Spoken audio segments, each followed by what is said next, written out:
Si nos vamos en llamas. Poder para los que blanden su dolor como un cuchillo en la garganta del mundo. Sobre el dolor y la guerra social, por Ignatius.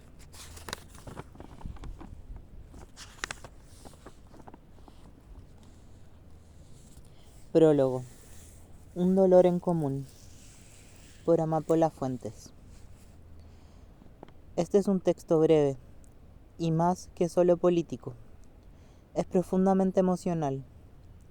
Creo que, desde Colapso y Desvío, nunca habíamos traducido y difundido ningún texto similar.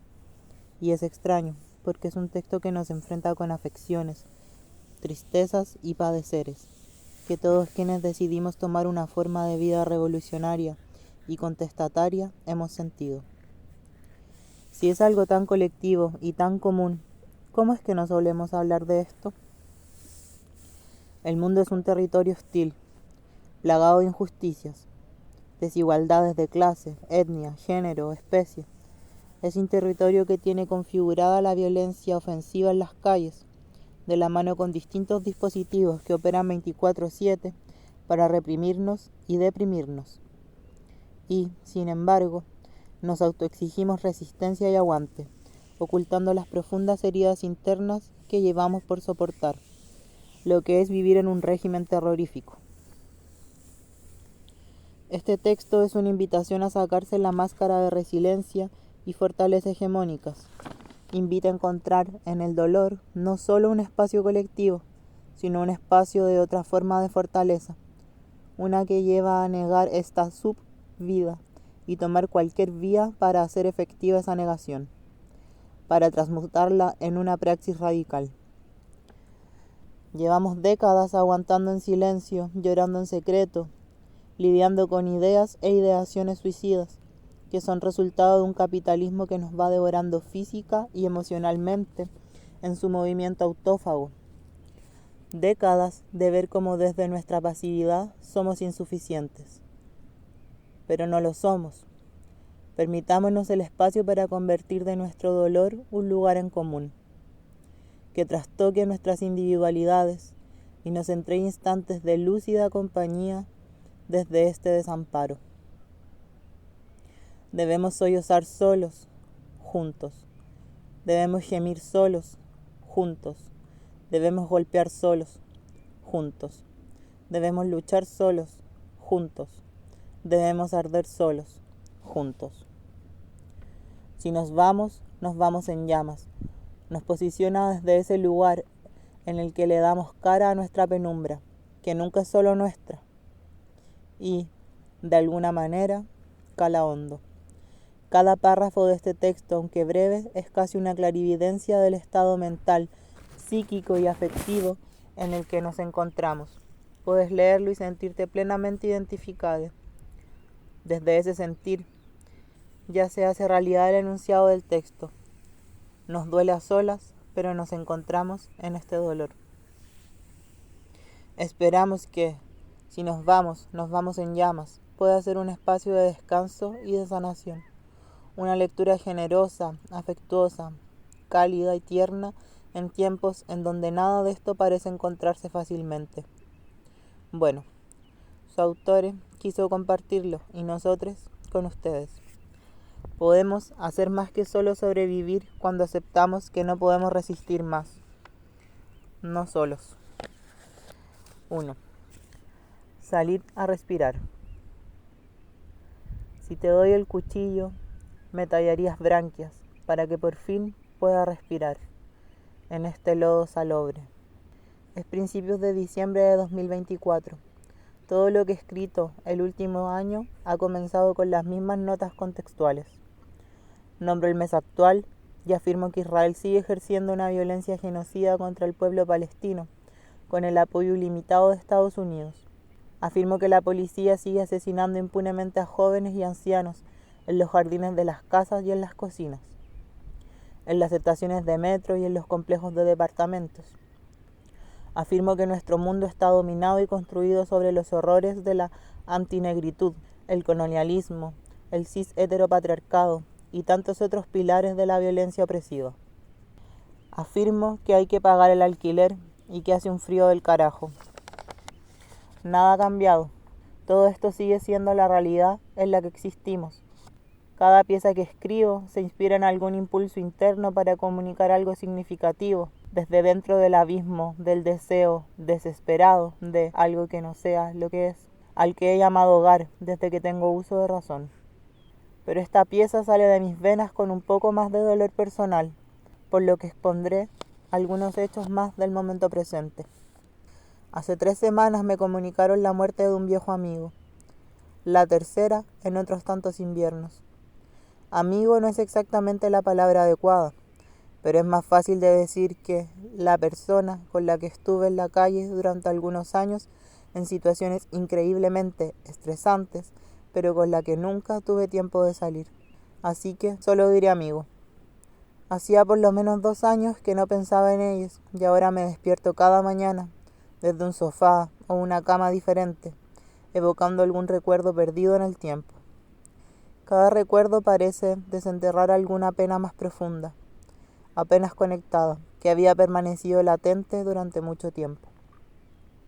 Hay poca rima o razón para qué hola viene cuando, qué pensamiento roba mi atención durante tanto tiempo que me olvido de desayunar y luego de almorzar, y entonces ya es de noche y no tengo energía para pensar en algo para cenar. Así que simplemente me voy a la cama. La sensación de tener hambre es un consuelo comparada con la sensación de pavor de la que me distrae. Miro fijamente la pared y recuerdo cuando Brent Ballard fue asesinado por un guardia de seguridad en la puerta de su apartamento universitario, y ni siquiera pudimos presionar lo suficiente a la ciudad para que se publicaran las imágenes de vigilancia. Me hice amigo de su tío cuando las protestas se hicieron más pequeñas y el mundo se sentía más nítido y el viento más cortante. Recuerdo que la última vez que le vi nos abrazamos fuera de un Walmart. Me dijo que tenía imágenes de los cerdos dándome una paliza en una manifestación. Me preguntó si creía que podría ayudarme en el juicio. De eso hace ya 4 años. Estoy pensando en la última vez que tuve cargos, después de la ya mencionada paliza, en lo asustado que estaba cada vez que entraba en un juzgado, en lo solo que me sentí frente al juez en mi última cita judicial, solo por no tener compañeros conmigo, pero junto a todos los demás que se enfrentaban solos al juez. Nunca daré por sentado que lo principal que me mantuvo fuera de la cárcel fue que el ayudante del fiscal se ahogó bajo presión justo antes de que lo hiciera mi abogado, cuando el juez dijo que había llegado la hora del juicio. Durante los últimos 4 años ha sido una broma entre mis amigos que creo que los pantalones son ropa de juzgado. Es más fácil dar importancia a esa broma que admitir que ponerme algo parecido a lo que llevaba en el juzgado me revuelve las tripas cada vez que me miro en el espejo. Estos pensamientos de dolor agudo dan paso inevitablemente al dolor amplio e impersonal que existe con cualquier intencionalidad, conciencia en este mundo de máquinas de muerte. Cada manifestación de genocidio, cada acto de brutalidad policial, cada desalojo, cada barrido de campamentos, cada persona a la que se le niega la atención médica, cada hora de vida sacrificada para trabajar, construye la pena en mi sangre hacia la toxicidad. Abro la boca para gritar, pero no sale ningún sonido. Intento seguir con mis quehaceres diarios, pero mi cerebro está fundido y me gotea por la nariz. Intento tragarme el dolor hasta que casi me ahoga. Amenaza con quemarme por dentro. Tengo miedo. Me revuelvo contra las olas hasta que me agoto y empiezo a ahogarme. Pero a pesar del miedo y el agotamiento, hay algo poderoso que se encuentra bajo las olas. Cuando la boca se llena de arena y el agua se precipita en los pulmones, a través del dolor y la desesperación, hay una claridad que abre el dolor insuperable. El dolor no es simplemente algo que nos sucede y que debamos tragar. Ofrece un marco, una lógica contra la lógica, que parece cortar el mundo en dos. Lo que importa de lo que no, lo que deseamos de lo que se nos impone. El dolor no tiene por qué ser una carga, o al menos no solo una carga que debamos soportar. El dolor puede ser un arma que podemos empuñar. 2. El dolor como arma. Marco. Poder para los que blandan su dolor, como un cuchillo en la garganta del mundo. Como ya he dicho, el dolor ofrece una lógica contra la lógica, que parte el mundo en dos. Cuando digo lógica contra la lógica, me refiero a cómo, fuera de la experiencia del dolor, uno a menudo se aferra a un cierto sentido de preservación del yo, como existente en el status quo. Incluso el autodenominado radical suele elegir un curso de acción, intencionadamente o no, que se reproduce cada día anterior en cada día posterior. Todo permanece y todo sigue igual. Pero el dolor, especialmente el dolor agudo, ofrece la habilidad de discernir lo que es significativo de lo que siempre ha estado pudriendo lentamente tus sentidos con mayor claridad y rapidez que cualquier otra cosa que haya experimentado. El espectáculo de la forma de la mercancía, antaño tan tentador y cautivador, se convierte en nada más que una luz estroboscópica que acaba con nuestra capacidad de ver en la oscuridad. El trabajo, que antes te producía mucho estrés o angustia, se convierte simplemente en una serie de movimientos repetitivos que realizas sin pensar. Si la jodes, no importa, que te despidan sería una bendición y ayudarás encantado a tu jefe a morder un bordillo si cree que deberías avanzar más rápido. Con esta claridad de significado viene la claridad de lo que realmente tenemos que temer.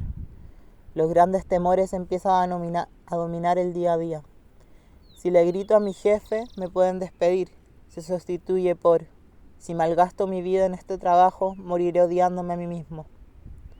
Si peleo con este policía, seré golpeado, encarcelado o asesinado. Se sustituye por: si paso al lado de este policía, el mundo de su violencia continuará interminable. No puedo vivir así. Las instituciones de nuestro sufrimiento se vuelven menos ofuscadas. Sus violencias se sienten y se ven más explícitamente a medida que estos miedos empiezan a cambiar.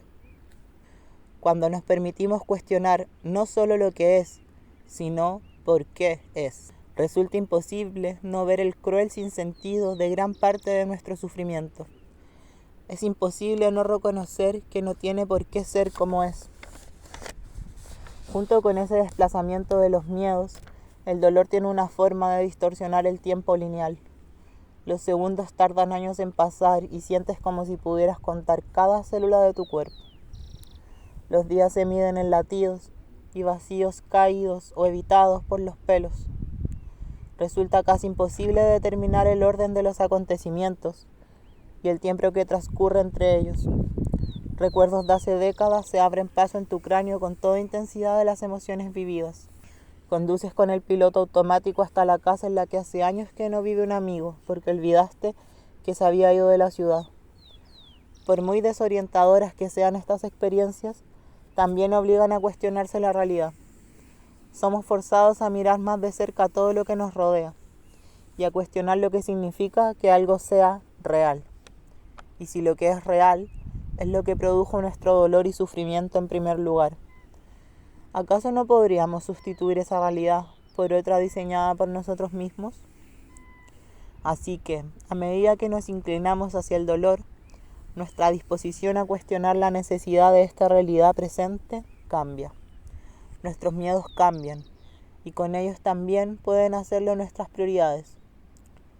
Cuanto más profundamente estemos dispuestos a encarnar el dolor que experimentamos, cuanto más profundamente cuestionemos las estructuras que nos rodean, más se alejarán nuestros miedos de la autoconservación aguda y se acercarán a lo existencial. Y más dispuestos estaremos a vivir realmente de acuerdo con los mundos que afirmamos desear. Nos volvemos dispuestos a arriesgar porque reconocemos que ya hemos perdido mucho, que estamos perdiendo activamente más y más de nosotros mismos cada día que este mundo de muerte sigue existiendo.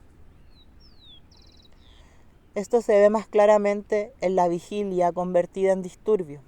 ¿Cuántas veces hemos visto concentraciones, inicialmente pensadas como espacios para llorar a alguien asesinado por la policía, convertirse en el foco de la rebelión? Los gritos de desesperación dirigidos a nadie en particular se convierten en amenazas articuladas contra las manifestaciones físicas de la causa del propio dolor.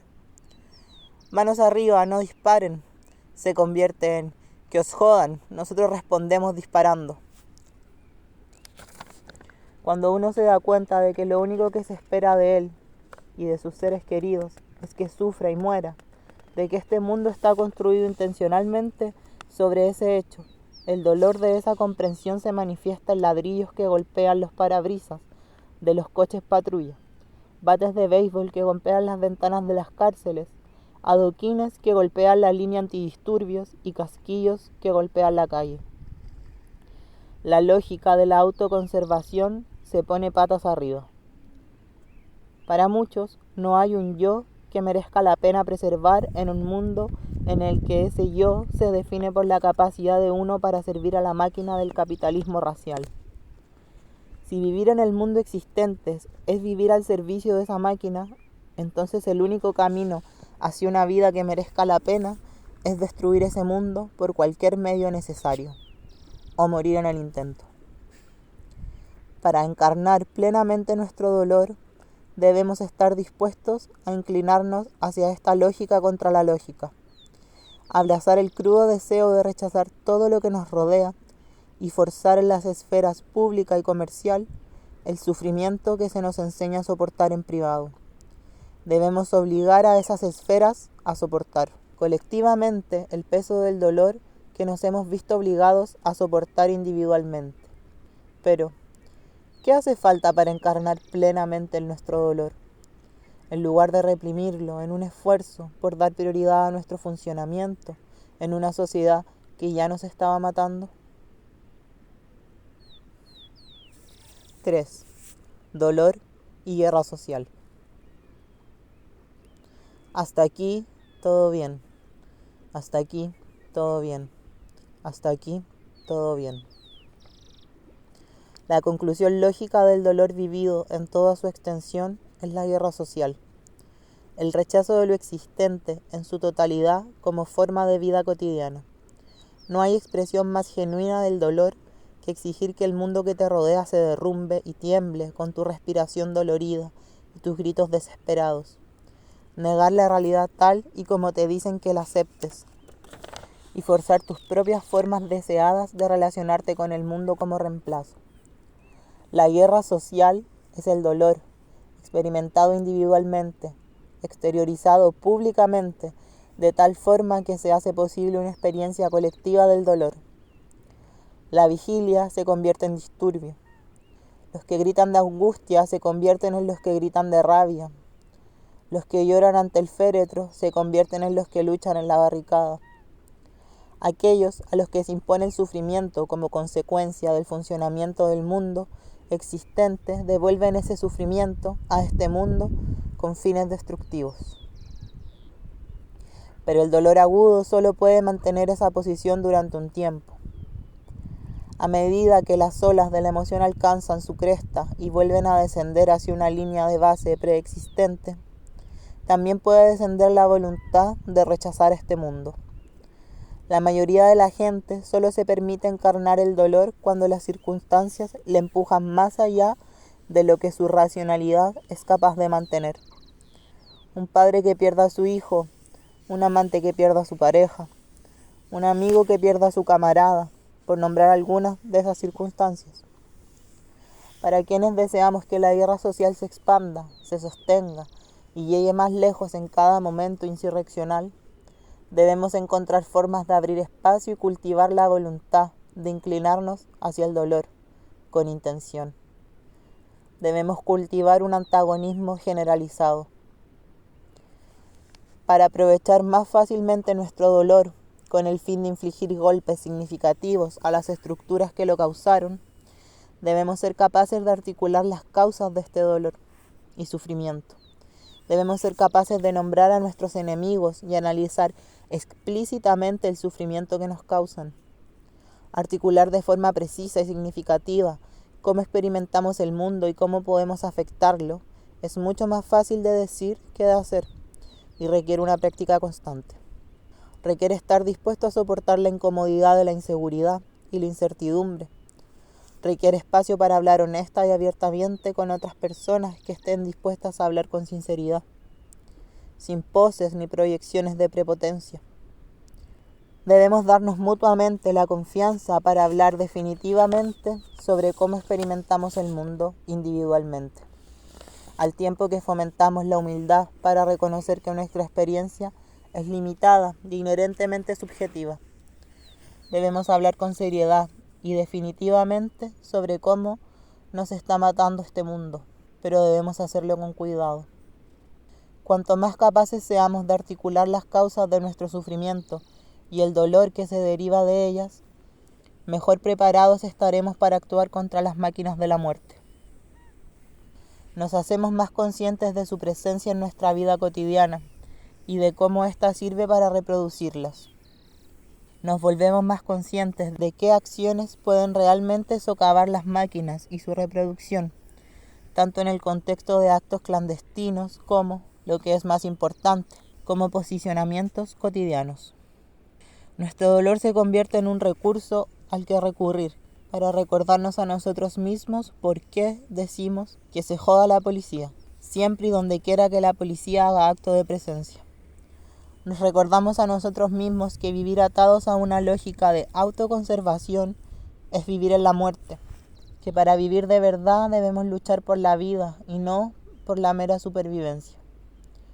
Al ayudarnos unos a otros a expresar nuestro sufrimiento, nos ayudamos mutuamente a actuar, y al ayudarnos unos a otros a actuar, ayudamos a demostrar a quienes nos rodean que es posible algo diferente, algo distinto de lo que existe actualmente. Cuando nos afligimos descaradamente, plena, públicamente, sin reservas, invitamos a los demás a hacer lo mismo. Cada acto de resistencia siembra las semillas de su propia replicación. Cuando resistimos como parte de la vida cotidiana, sembramos la reproducción de una vida cotidiana de resistencia. Un amigo me contó una vez el impacto de ver por primera vez una piedra lanzada contra la ventana de una cárcel. Me contaron cómo eso les abrió el lenguaje para expresarse de una forma a la que antes no tenían acceso. Al ver a otra persona expresar su dolor y su deseo de forma sucinta a través del largo arco de una piedra, adquirieron la capacidad de expresar con más seriedad su propio deseo. La guerra social se extiende, y a medida que se extiende, abrimos la posibilidad de vernos unos a otros en serio, de encontrarnos de verdad. 4. Encuéntrame en el huracán. Quiero despertar mañana sin recordar que alguna vez exististe. Quiero despertar mañana. Al final, cada uno de nosotros está solo en este mundo. Siempre habrá una brecha entre cómo experimentamos los matices y complejidades de nuestro sufrimiento y nuestra capacidad para expresar ese sufrimiento a los demás y ser comprendidos por ellos. Nos sentimos aislados, nos arañamos la garganta para hacer ruido y arañamos los oídos de los demás para que nos escuchen, mientras nos escondemos detrás de metáforas y eufemismos por miedo a exponer nuestras propias inseguridades.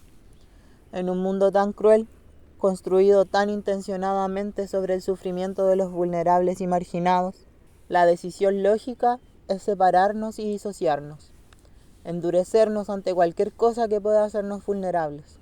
Pero sufrir abierta y voluntariamente es rechazar este juego, este espectáculo, esta coreografía sin alma. Es hacerse vulnerable contra toda lógica de autoconservación. Es gritar, no para que te escuchen, sino porque deseas hacer temblar el suelo bajo tus pies. Es arañar, no para reconocimiento, sino para extraer sangre de un mundo que te ha dejado maltrecho y ensangrentado. Es vivir tal como eres, sin máscaras ni ofuscaciones sobre lo jodido que es existir así. Es abrir las fauces de las máquinas de la muerte y, con puños, piedras, sangre y lágrimas, exigir nada menos que una vida digna de ser vivida, para ti y para todos los que te rodean. Si realmente queremos encontrarnos unos a otros de un modo que ofrezca la posibilidad de un mundo más allá de este mundo de muerte y solo muerte, si deseamos vivir realmente más allá de la supervivencia, Debemos encontrarnos unos a otros en serio. Debemos encontrarnos tal y como somos. Debemos encontrar la manera de encarnar plenamente el dolor que llevamos dentro y, al hacerlo, animar a los demás a hacer lo mismo. Debemos llevarnos unos a otros y dejarnos llevar a nuestra vez. Encontrarnos unos a otros es romper esta dicotomía de solos y juntos. Convertir esas palabras en sinónimos, reconocer que siempre somos ambos. Debemos sollozar solos, juntos. Debemos gemir solos, juntos. Debemos golpear solos, juntos. Debemos luchar solos, juntos. Debemos arder solos, juntos. Cuando resistes a las máquinas de la muerte, por muy altas que sean las sombras que te rodean y por muy lejos que te sientas de los demás, puede que estés solo, pero también estás con todos los que resistimos. Cuando levantas un ladrillo contra la policía en la revuelta o en la barricada o solo en un callejón, lo haces con todos aquellos que conocen el sabor de la violencia estatal y que se niegan a aceptar su supuesta permanencia. Cuando golpeas la forma, mercancía, mediante el robo o el sabotaje o la negativa a trabajar, lo haces con todos aquellos que se negaron a ser lubricantes para los engranajes de este proyecto ecocida y genocida. Cada acción que emprendes para articular y luchar por el mundo que deseas se realiza en concierto con todos los que desean algo similar. Están solos y están juntos. Incluso cuando te sientas débil, cuando el dolor vuelva a ser una carga en lugar de un arma y todo parezca demasiado y los muros se cierren por todos lados, cuando vivir para ver salir el próximo sol parezca tan improbable como darse cuenta de los mundos que guardamos en el corazón, puede que estés solo, pero también estás con todos los que nos sentamos despiertos sin saber si veremos el amanecer. Y si decides abandonar el mundo en silencio o en llamas, lo harás solo, pero junto a todos aquellos que se enfrentaron a este mundo infernal y lo rechazaron con todo su ser. Ninguno de nosotros sale vivo de este mundo y puede haber una profunda, aunque final, recuperación de poder al dictar los términos de tu salida. Pero que sepas que, egoístamente, espero que te quedes por aquí un poco más. No voy a venderte una visión de esperanza ni afirmar que si aguantas unos cuantos años, o meses, o minutos más, el final de tu sufrimiento está en el horizonte. No deseo venderte nada ni dictarte cómo debes o no relacionarte con tu vida, pero sí te diré que aquí todavía hay un sentido para ser encontrado, si lo quieres, aunque tienes que quererlo, y que aquí también hay belleza. No voy a venderte una visión de esperanza, ni afirmar que si aguantas unos cuantos años, o meses, o minutos más, el final de tu sufrimiento está en el horizonte. No deseo venderte nada, ni dictarte cómo debes o no relacionarte con tu vida, pero sí te diré que aquí todavía hay un sentido para ser encontrado, si lo quieres, aunque tienes que quererlo, y que aquí también hay belleza. Es hermoso luchar por una vida que merezca la pena vivir, aunque la lógica y la racionalidad de la crueldad de este mundo intenten arrebatarnos esa lucha a golpes. Es hermoso rechazar un mundo construido sobre el sufrimiento de tantos, construido sobre tu propio sufrimiento. Es hermoso ayudar a otros a esgrimir su dolor, articular su deseo, a encontrar su voluntad de luchar. El significado es tuyo para hacer. Estés donde estés, sea quien seas, que sepas que si te mueves con intención y deseo por el fin de este mundo de máquinas de muerte, yo me muevo contigo. Por cada golpe que asestes contra las instituciones de nuestro sufrimiento, yo te aclamo. Por cada golpe que sufras, cada vez que tu cabeza choque contra el hormigón y te hagan probar tu propia sangre, me enfurezco contigo. Y cuando empuño mi dolor como un arma, como un cuchillo en la garganta de este mundo infernal, lo hago llevándote en mi corazón. Quizás nunca nos veamos, quizás nunca nos conozcamos, pero luchamos juntos aunque luchemos solos. Tenlo presente.